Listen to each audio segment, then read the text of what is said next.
Hello everybody, welcome to another episode on Tactical Fun. I'm George. This video is about the Larue MBT. I'm going to start the video off by my cat meowing apparently, but also by prefacing, by saying if this is what you could afford, you'd use it and enjoy it. This is probably the best trigger for $100, and if that's what you can afford, that's fine. So this story started with somebody on Reddit on gun deals. Somebody posted from Rooftop Defense that they had LMT complete ambidextrous lowers in stock. So somebody said, why does this cost blah blah blah? So I broke the price down, lower this, trigger that, stock this, buffer tube, setup this. So everyone's like, well, I could get this trigger which is just as good as a whatever for whatever. And then they're like, I could get a Bravo Company buffer tube setup for $65. I can get blah blah blah. And so I chimed in and I'm like, that's very good. Enjoy that, but that's a budget setup. And if you're looking for a budget setup, this lower is probably not the one for you. And I got probably 100 comments I'm at right now and tons of downvotes. And then some guy called me a liar because I said I have about 10 of these and 10 Geisley triggers. And so they started attacking me personally and everything because they're just as good crowd and everything. So let me tell you first why I don't like this trigger. Look at how wide the trigger shoe is. Look at the 90-degree edges on it. Look at how many dings and how wore out it is. And everything already. Look at all the tooling marks. Look how rough it is. It's not great. It's very good. It feels very good. It's better than a mil-spec trigger, but just barely. So why don't you get... So this is the SSAEX. This is a $350 trigger. No dusty. So I said that the brake on the SSAE is significantly better.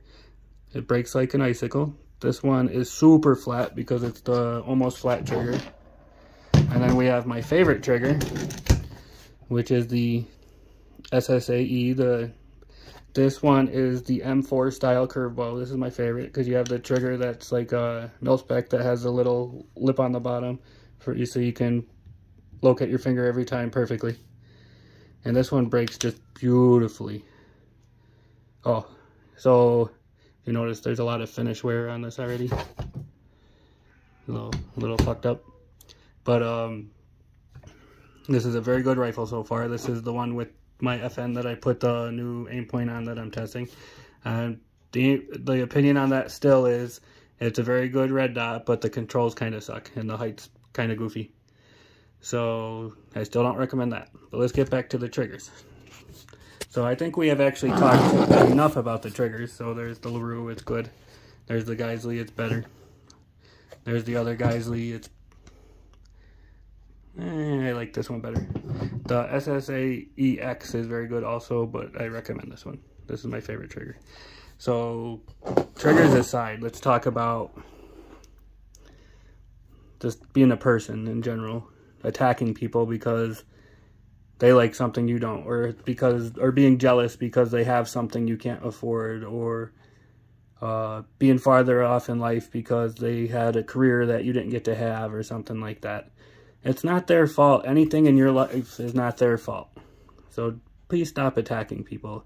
I don't walk by the guy that's got the nicer car than me and be like, oh, this, that, and the other thing. I'm like, wow, what do I have to do to be able to afford that? Because I'd love to be able to figure that out.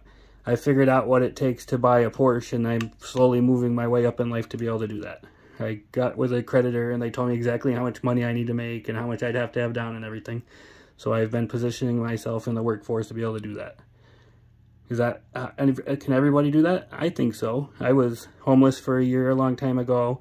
I used to make $8 an hour stacking wax blocks at a factory. Now I'm an executive.